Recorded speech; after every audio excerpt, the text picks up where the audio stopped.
መግማት መግማማት አሁን ማማዝናሽ እውነታቸውን እኮ ነው። እንግዲህ አብርሽ የዛሬ አመት እንግዲህ በማማቱ እንዳገባ ሁላችንም እናውቃለን ማለት ነው። አሁንም ቢሆን እንግዲህ ነውሩን አብርሽ ነውር በነገራችን ላይ ለሱ ጌጡ እንደሆነ እንግዲህ አሳይቶናል ማለት ነው። እንግዲህ በድጋሚ የልጅ አባት ልሆን ነው ሄርሜላ አረገዘች ብሎ አልመጣም። እናንተ ኧረ ምን ጉድ ነው! ፈጣሪ ትዕግስቱን ስጠኝ። እኔ ግን በጣም ያዘንኩት ማለት ነው እንደው የተንቢ ወንድሞች አግማም የተንቢ ማለት ነው እሷ ባይዘዌ ደህና ስራ እየሰራች ነው። ለአረብ ሀገር እህቶቻችን ትምህርት ነው፣ ተምሳሌት ነች። በጣም ደስ ትላለች። ሆኖም ሳለ ግን ወንድሞቿ ግን በጣም ግምት ብለዋል። ከዛ ከወንድሟ ጀምሮ ወንድሟ ራሱ እንግዲህ ሚስቴ ፔሬድ ላይ ነበረች ምናምን ገለመሌ እያለ ብዙ ነገር እያወራ ነበር። ስለዚህ የተንቢ እንደው ምንድነው ወንድሞችን አደብ ማታስይዣቸው? በእርግጥ አይሰሙም።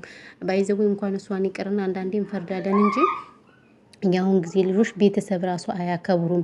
ቤተሰብ ጥለው ለራሳቸው እንደፈለጋቸው የሚሆኑ ማለት ነው፣ ከወንድሞቻችን ጀምሮ ማለት ነው። እና አይሰሙም ቤተሰብ። ግን እኔ ግን ያሳዘኑኝ ቤተሰቦቹ ናቸው። አብርሽ በተለይ እናቱም አባቱም ናቸው የተዋረዱት። ይቅርታ አድርጉልኝና ማለት ነው ለዚህ ለዩቲዩብ ብር ብሎ ዩቲዩብ እኮ ነገ ጧት ቢዘጋ እኮ ይሄ ቪዲዮ ይቀመጣል። በቃ ነገ ጧት ይሄ ልጅ ወያና ነው የሚሆነው፣ የታክሲ ረዳት። ምክንያቱም ያው እንደምታውቁት ሁሌ በውሸትና በድራማ ነው እንጂ በስራ እየመጣ አይደለም ማለት ነው። ሶ ይሄ ነገር ፈጽሞ ስህተት ነው ብዬ ነው የማስበው። ይቅርታ አድርጉልኝና ሰላም ምንድነው የተከበራችሁ ቻናሌ ቤተሰቦች እንዴት ናችሁ? ደህና ናችሁ? ሰላማችሁ ብዛ በያላችሁበት የዓለም ዳርቻ እናንተ ማለት ነው። ሰብስክራይብ አድርጉኝ እስኪ። እኔ ምንድነው እንደዚህ ለሰብስክራይብ እንደዚህ የምትስገበገቡት? ግዴታ እኔ ከወንድ ጋር ምናምን እየተላላጥኩ ሙድ እያስኩ ብመጣ እኮ እርግጠኛ ነኝ በአንድ ጊዜ ነው ሰብስክራይብ በምታደርጉኝ ማለት ነው። ግን እንዳተመጣው ግፈኛ ናችሁ። ይቅርታ እንቅልፍ እያዛጋኝ ነው። ገና ራት ልሰራ ነው። የሮመዳን ሰውን ራት ልሰራ ነው። እንቅልፍ ያዛጋኛል። የሰላም እና ማለት ነው።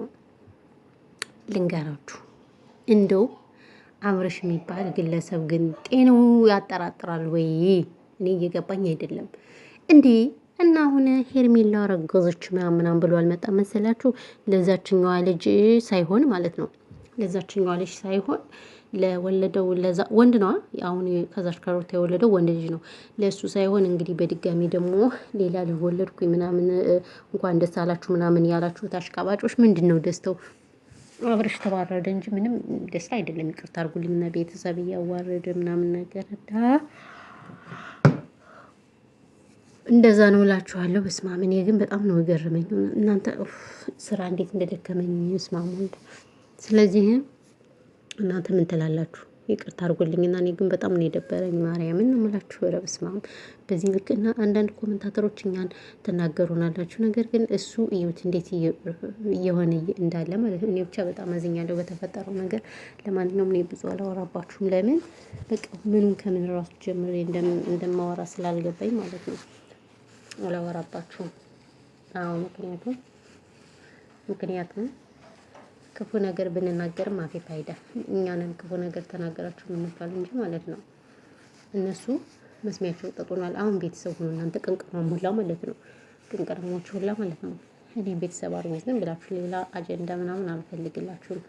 እና ለማንኛውም እንግዲህ በርቱ። በስተመንጥ ግራራንን ማርያምን ሁላችሁ በቃ ሮመዳን ገብቷል። አሁን በጣም ኃይለኛ ተግራራ ላይ ነው የሚሆነው ማለት ነው። በጣም እና ሰላማችሁ ይብዛልኝ። እሺ ዶቼ ማኖች ፍቅሮች። አዎ ወይኔ ጥርሴ ምንድን ነው እናንተ?